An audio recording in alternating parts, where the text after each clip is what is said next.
Boa noite, pessoal. Vamos para a nossa última aula, aula 20. Graças a Deus, tudo certo no nosso curso. Conseguimos cumprir nosso objetivo.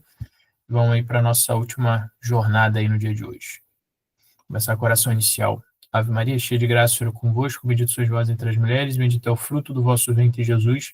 Santa Maria, Mãe de Deus, rogai por nós, pecadores, agora e na hora de nossa morte. Amém.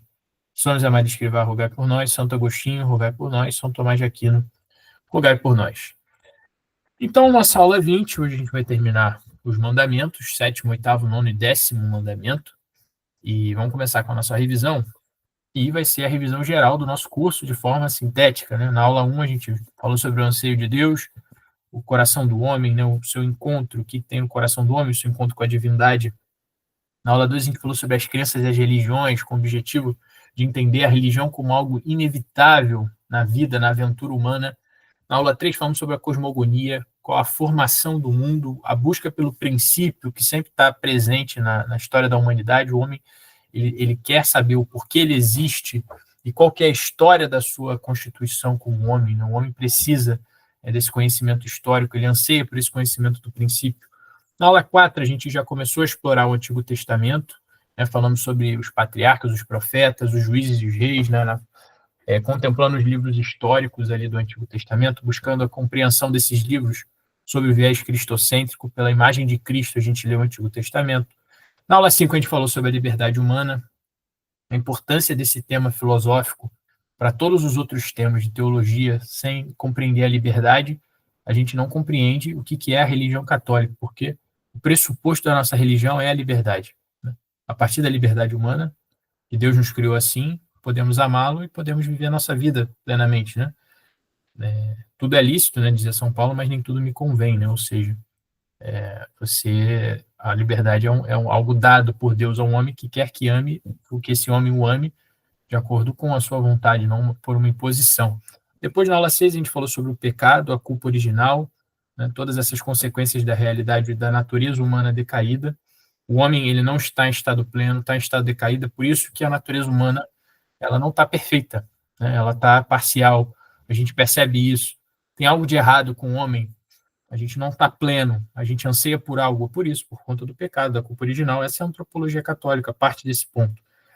Depois falamos sobre a encarnação de Deus, na aula 7. A encarnação de Deus, de Cristo, como o eterno sacrifício e redenção da humanidade por conta desse estado decaído.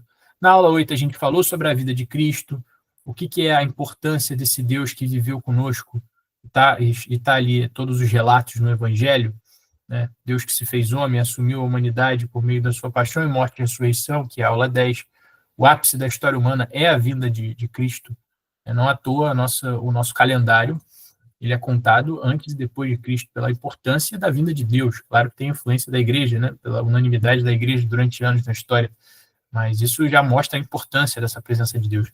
Na aula 11 e na aula 12, a gente tratou sobre a eclesiologia, a igreja católica, o que é o conceito de igreja, a igreja como o corpo místico de Cristo, sua dimensão espiritual, mas também sua dimensão material, com a sua hierarquia, como que ela se constitui, as vocações, por que ela é una e diversa ao mesmo tempo, ela é una e múltipla ao mesmo tempo, onde está a unidade da igreja, por que Pedro tem sua primazia.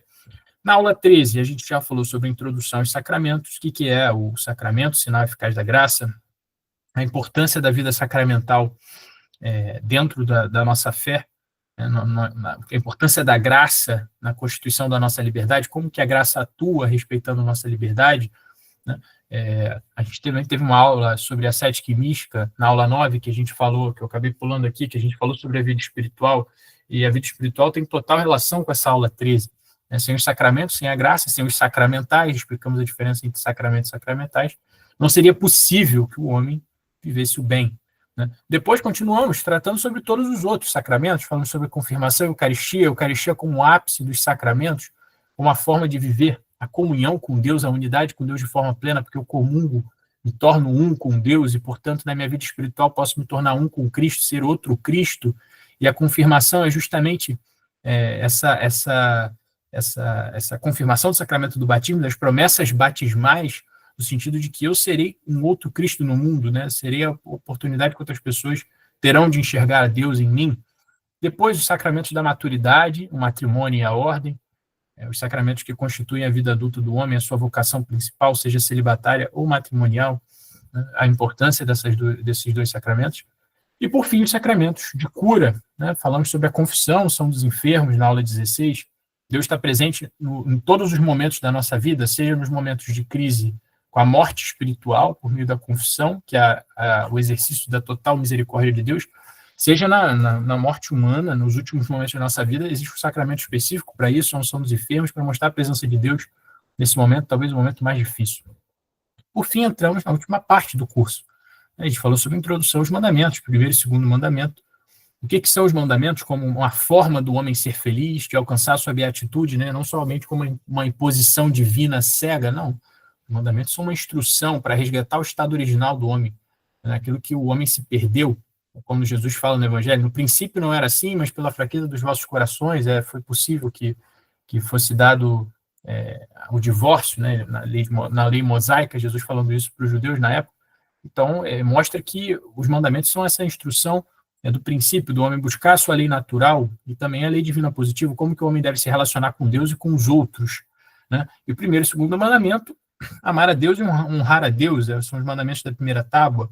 Depois o terceiro mandamento também da primeira tábua, que é honrar domingos e festas, relacionado a como que eu devo prestar esse culto a Deus, principalmente pela Eucaristia, um sacramento. Depois entramos nas tábuas dos mandamentos com relação aos homens, na aula 18. Falamos sobre o quarto mandamento, né? Honrar pai e mãe, que também abrange o respeito às autoridades civis constituídas, porque todo poder provém de Deus. E na aula passada a gente viu o quinto e o sexto mandamento. Quinto mandamento, não matar, morte material, também morte moral. As diferentes tipologias desse mandamento, aborto, eutanásia. Né? E o sexto mandamento que busca guardar a castidade, né? Não cometerás adultério, e a gente explorou na aula passada todas as dimensões e toda a importância desse quinto e sexto mandamento, que são mandamentos muito atingidos na época de hoje, na história da humanidade, né? Então, devido à sua importância, a gente teve uma aula bem extensa sobre os dois temas. E a gente começar a aula de hoje, vamos abordar os mandamentos que faltam, né? O sétimo e oitavo mandamento de forma mais independente, mas o oitavo e o nono que guardam uma unidade, vocês vão entender isso logo mais. Começando pelo sétimo mandamento, o sétimo mandamento é o não furtarás, né? Esse mandamento, ele proíbe não só essa conduta de furto, né, prevista tipicamente no direito penal, não, mas é algo além. Ele proíbe que você tome qualquer bem de forma injusta, né, bem que não te pertence, bens do próximo, para que você tome esse bem pela essa ação de furtar, de roubar, você prejudique, lesione a propriedade de alguém. E o Catecismo, no ponto 2401, ele fala sobre a importância dessa destinação universal dos bens, né, ou seja, existe a importância da gente compreender os bens que estão no mundo de forma social, como coletivos, né, bens de todos, o mundo pertence à humanidade como toda, mas também a importância do direito à propriedade privada, né, que é reconhecido como um direito natural. É um direito natural reconhecido pela Igreja.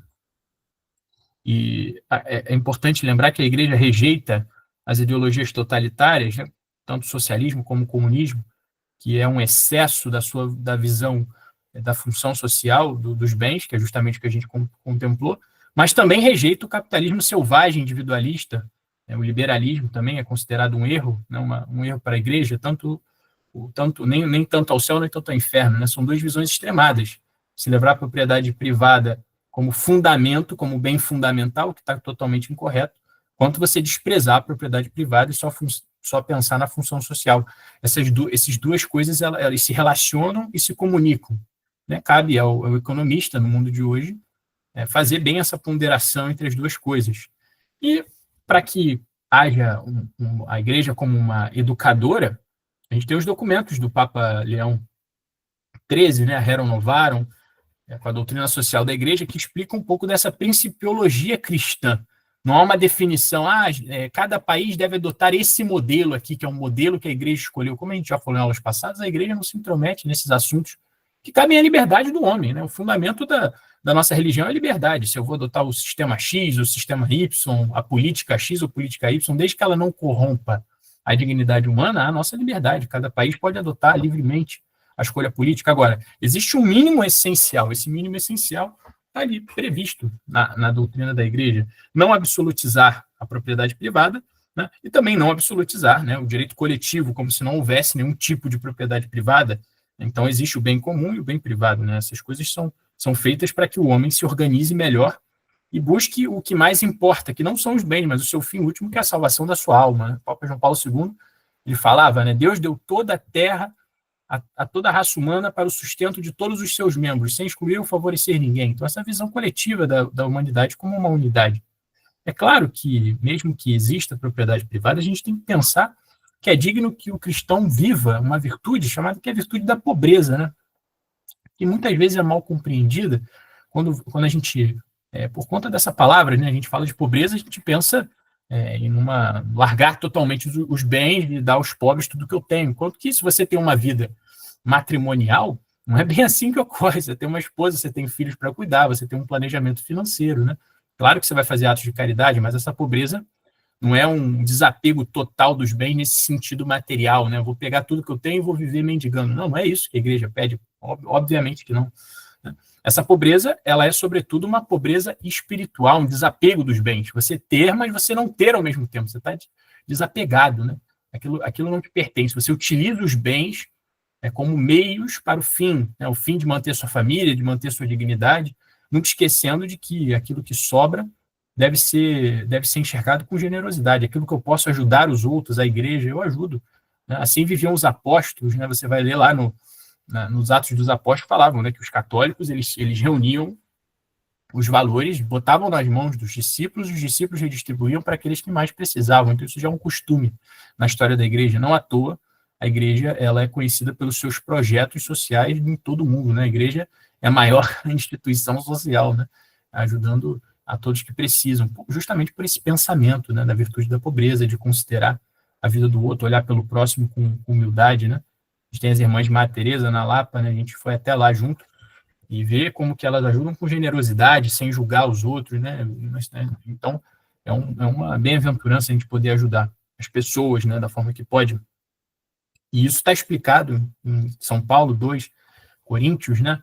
No capítulo 8, São Paulo vai dizer: porque já conheceis a graça de nosso Senhor Jesus Cristo, que sendo rico se fez pobre por amor de vós, para que pela sua pobreza enriquecesseis. Né? Então Jesus é rico, é o rei, Jesus é o filho de Deus, e ele se fez pobre, né? Morou, passou alguma dificuldade ali com São José e Nossa Senhora, não foi rico, não foi filho de nobres, né? Não, Jesus viveu a pobreza também, viveu a modéstia, né? Não tinha os discípulos, a maioria dos discípulos eram pescadores, então, assim como Mateus também, 19, no Evangelho de São Mateus, que Jesus fala, dificilmente um rico entrará no reino dos céus. Não, o rico é aquele que não desapega, aquele que está apegado aos bens, apegado a um trabalho específico, alguma coisa do mundo que impede que ele transcenda, né? No fundo, você colocar uma forma de idolatria, né? Essa riqueza aqui que Jesus está falando, você colocar a riqueza como fim último. Então, deve existir uma ordem desses bens. E como toda ordem, provém de uma virtude também chamada de virtude da justiça. O que é a virtude da justiça? Já dizia o adágio romano, né? Justiça é dar a cada um aquilo que é seu. Então, eu dou ao outro aquilo que lhe pertence. Então, essa é a justiça. Então, eu dou aos bens o que lhe pertence. O que pertence aos bens? Essa é a sua ordenação. Devo ordená-los de acordo com a minha necessidade, né? Como a gente já falou anteriormente. E as espécies de justiça a gente tem, por exemplo, a justiça comutativa, né? Que é a justiça que existe nos contratos, juridicamente, né? Entre uma pessoa e outra, entre pessoas singulares. Existe a justiça distributiva, né? Tanto que você já ouviu falar, né? Que tem um movimento de economistas que chamam de distributistas, que focam justamente nessa face da justiça, da ajuda social, de você de cumprir as funções de necessidades e as contribuições de pessoas que não têm, e a justiça legal, né? Que é a justiça do direito, a justiça da lei normativa.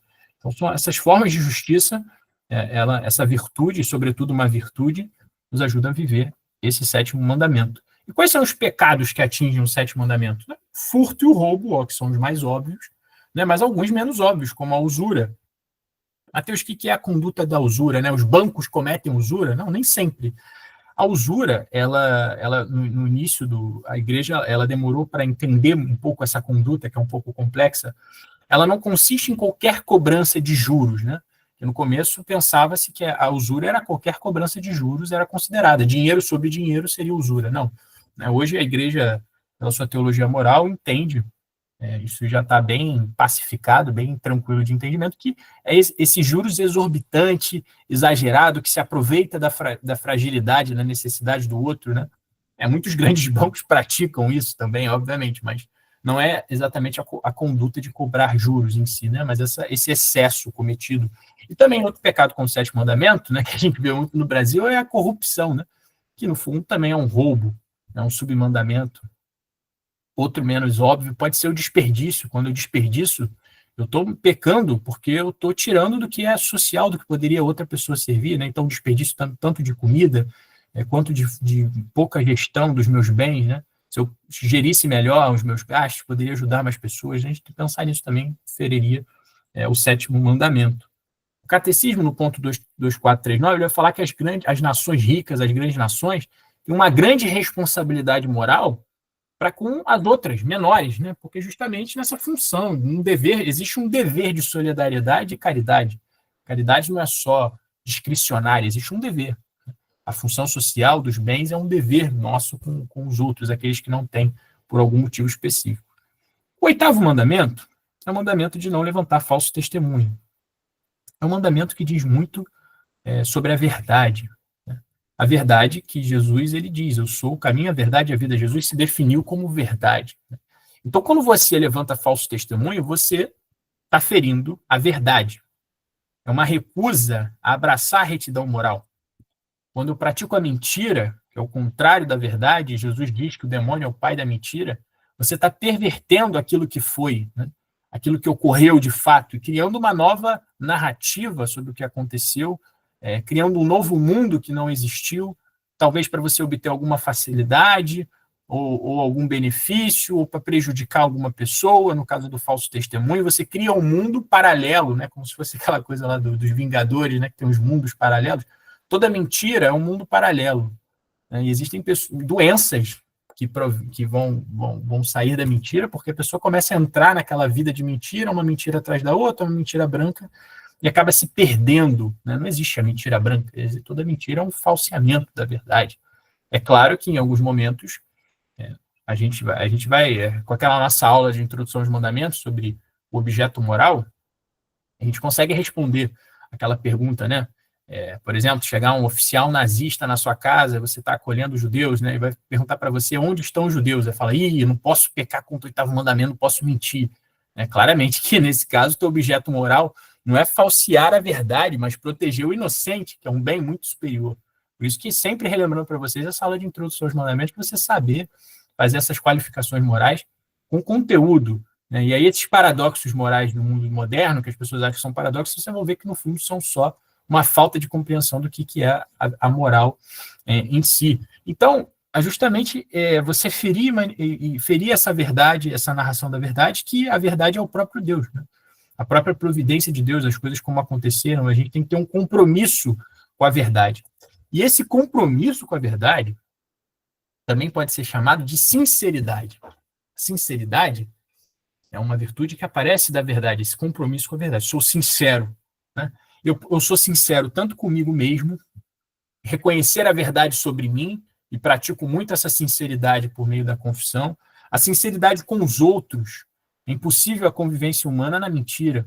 Né? Eu manifestar o meu amor, o meu afeto para aqueles que eu gosto, né? Ter uma postura boa, saber corrigir os meus amigos quando devem ser corrigidos, sempre com caridade, né? O que São José Maria vai chamar de correção fraterna, essa sinceridade com os outros, para que as pessoas melhorem verdadeiramente, não numa visão simplesmente de crítica, e principalmente uma sinceridade com Deus, Deus que vê tudo, que é onisciente. Né? São José Maria vai falar no Cristo que Passa, naquele livro, um filho de Deus trata o Senhor como pai, não como quem presta um obséquio servil, nem como uma reverência protocolar de mera cortesia, mas com plena sinceridade e confiança, esse relacionamento íntimo com Deus, né? Da gente tem sempre essa abertura, para que esse falso testemunho do oitavo mandamento não seja só entendido como falar mal dos outros, não, algo muito mais profundo, uma sinceridade comigo, com Deus, com os outros e com a verdade. O ato máximo, o ato magno da verdade, de compromisso com a verdade, é o ato de martírio. É o ato supremo, aqueles que morrem pela verdade, morrem por Cristo, pela verdade da fé.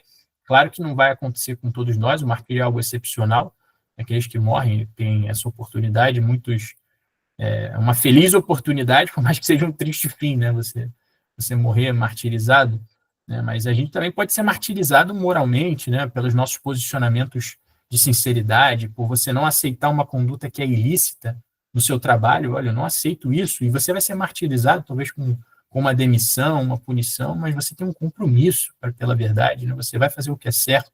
Claro que você não vai se tornar um cara Caxias, né? Aquele cara que é tudo certinho, não, obviamente não, né?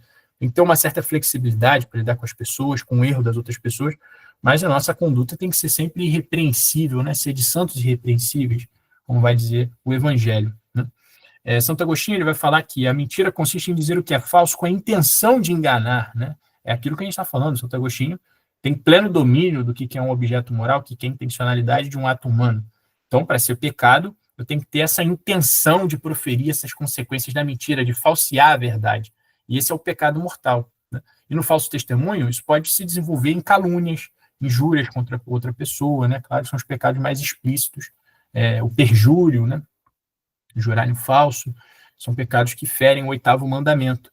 Claro que se forem muito extremos essas calúnias, pode cair lá no 5º mandamento. Lembra da morte moral? A gente já tratou aqui sobre a morte moral. Mas se for algo muito pesado, já não é nem mais o 8º mandamento, é 5º mandamento, que tem uma hierarquia superior, vem antes, né? Guarda algo mais importante. Por fim, 9º e 10º mandamento, que vão ser vistos hoje em conjunto. Por que em conjunto? Porque o 9º e 10º mandamento eles fazem relação ao que a teologia moral vai chamar de atos interiores.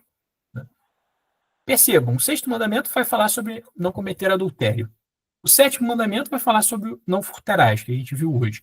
O 9º mandamento, ele fala de guardar a castidade nos pensamentos e desejos, não desejar a mulher do próximo. E nada mais é do que um ato interior do 6º, que é não cometer adultério. Só que agora não em ato, mas também em pensamento, na interioridade do homem. E o 10º mandamento, não cobiçar as coisas alheias, que no fundo é o 7º mandamento, não furtar, mas do ponto de vista interior. Então, olha só, percebam que isso mostra um princípio da vida interior, que os pecados eles começam no interior do coração do homem. Jesus ele vai falar isso, né, para os judeus. Não é pecado aquilo que entra pela boca, mas aquilo que sai pela boca, aquilo que sai do coração do homem, não daquilo que sai do seu ventre, né? Ou seja, Jesus ali estava dando uma aula de teologia moral para aqueles fariseus. Pecado é aquilo que sai do seu coração, E quando o homem peca no seu coração, e Jesus explica isso em Mateus 5, todo aquele que lançar um olhar de cobiça para uma mulher já adulterou com ela em seu coração. Esse ambiente do coração, que é o íntimo do homem, que é o lugar onde ele encontra com Deus. O Papa Francisco vai dizer isso na sua última encíclica, né?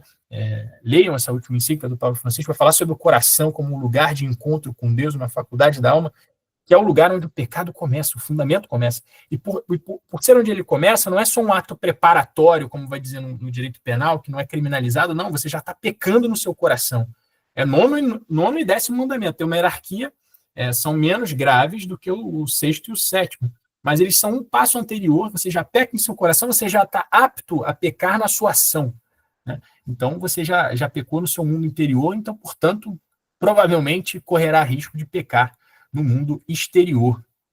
Guardar a pureza do coração é justamente guardar as faculdades superiores da alma, a inteligência e a vontade, não deixar que essas faculdades superiores que se relacionam com a nossa liberdade se contaminem, né? É claro que aqui a gente não está falando de meros pensamentos, meros devaneios, a imaginação desregrada, a gente está falando de atos voluntários do pensamento. Eu tenho controle sobre aquilo que eu penso, né? Cobiçar algo do próximo ou a mulher do próximo como algo deliberado, não como pensamento isolado, não, algo deliberado. Eu deliberadamente quero, peco nesse sentido, nossa, aquela moça, nossa, como é bonita, e se fosse a minha esposa, olha aquele carro daquele cara, né? E aí entra a inveja, né? Entra aqui a avareza, né? De eu querer tomar aquilo que não me pertence, eu já furto aquele bem, eu já furto aquela mulher, já em pensamento no meu coração. E esse coração que vira as costas para Deus, ele não pode mais ser lugar de encontro com Deus, não é mais lugar de encontro. Então, isso aí leva a uma consequência espiritual desastrosa, por isso que já é um pecado mortal, né? A gente tem que tomar um cuidado aonde nós direcionamos os nossos afetos, aonde está o nosso coração. Nem sempre aquela pessoa que está ali quietinha, né? Ah, pessoa boazinha, aquela pessoa tão boazinha, não faz nada, né? Faz seu trabalho, mas no fundo, no interior, está cultivando lixo dentro de si. Não vai ter santidade nenhuma nisso, né? Então, principalmente esses dois pecados para aquelas pessoas que têm temperamentos mais frios, que são mais interiorizadas. Tomar cuidado, porque o mundo interior de vocês é muito grande, né? Vocês são mais silenciosos. Tomar cuidado que esses pecados eles já ocorrem nesse mundo interior, né? E as duas perguntas finais que podem ser feitas é por quê? Por que disso, né? Porque esses atos internos, eles já são pecaminosos. É fácil, é só você ver como que é a engenharia do pecado, como que é a engenharia da nossa vontade, no nosso coração humano. Quando eu tenho esses pensamentos, eu já tô iniciando o pecado, eu já estou disposto a pecar. No fundo, se naquele momento eu tiver oportunidade, eu faria, né? Se aquele momento aquela mulher tivesse aqui na frente, eu pecaria. Ou se aquele bem tivesse à disposição, eu tomaria. E você não faz muitas vezes por covardia ou falta de oportunidade. Então, no seu coração, você já está cogitando, já aquilo já se torna possível, isso já te contamina, né? Já torna o homem, né? Jesus fala, aquilo que torna o homem adúltero, homicida, ladrão, é aquilo que brota do seu coração, esse direcionamento da vontade a um falso bem, que não é um bem, né? No fundo é um mal, porque a forma que eu obtenho esse bem, tanto a mulher quanto um bem de uma outra pessoa, é pelo tomar, né? Tomar aquilo, cobiçar, esse olhar objetificante para a mulher, não é um olhar que eu busco a integralidade do matrimônio, um olhar de doação para aquela pessoa, para que ela seja feliz, não, mas de tomar posse daquilo, né? Dominar os bens, porque eu quero tomar, porque eu quero ser rico, eu mereço mais, uma forma de soberba, né? Esse que é o grande problema. E por isso a gente não pode dar frutos aos maus pensamentos, que é essa representação na imaginação, esse local da imaginação que a gente deve sempre buscar purificar, né, por meio de boas iniciativas culturais, né, bons filmes, para a gente purificar esses fantasmas da nossa imaginação, para que não fiquem corroendo coisas ruins, né, na nossa cabeça, que às vezes até ficam de formas automáticas, os maus desejos também. Tomar cuidado com aquilo que a gente está desejando, aquilo que a gente consome, aquilo que a gente almeja no nosso ambiente de trabalho, no nosso ambiente de estudo. E a gente não tem esse gozo pecaminoso, o gostinho do pecado. Ah, como é bom esse pecado, né? Mas como eu quero ser católico, eu não vou fazer por conta de Deus. Não, gente, isso é uma furada, você nunca vai ser virtuoso assim. Nós temos que perceber, o padre Paulo Ricardo fala isso, a primeira conexão que você tem que ter no teu cérebro é que o pecado ele é mal, ele te faz mal. Essa é a virada, não, isso é ruim. E quem toma essa iniciativa é a razão, não é o desejo, não é o prazer que aquilo me traz. Eu, racionalmente eu falo assim, não, pô, isso me faz mal, pô. Isso aqui me traz mais consequências. Por isso, é igual, né? Você tá se treinando pela racionalidade. Um cachorro, você precisa. Como é que você fala? Como é que você ensina para um cachorro que aquilo é bom? Ele faz e você dá um petiscozinho. Pô, a gente não é assim que funciona. A gente não funciona pela emotividade. Nós funcionamos pela razão. Essa razão tem que estar sempre se direcionando, refletindo, e a gente deve colocar nossa total atenção a isso. Cuidado também sempre com os escrúpulos. Não tornar esse processo de purificação interior num processo de flagelação interior, né? Porque tem gente que vai ter tendência ao escrúpulo. Então o cara vai achar que qualquer coisa ele está pecando no seu mundo interior. Não, também não é assim. Não entra nessa loucura. São vontades deliberadas, pensamentos deliberados, voluntários. Você sabe muito bem como que isso ocorre, né? Não ficar também criando situações que não existem pelo escrúpulo. Beleza? Vou abrir agora para perguntas, assim a gente termina o nosso curso. E vocês estão presentes aí também, se quiserem fazer perguntas sobre as outras aulas, fiquem à vontade sobre essa aula. E um grande abraço aí, foi um grande prazer essa oportunidade com vocês aí. Beleza? Vou abrir para perguntas aí.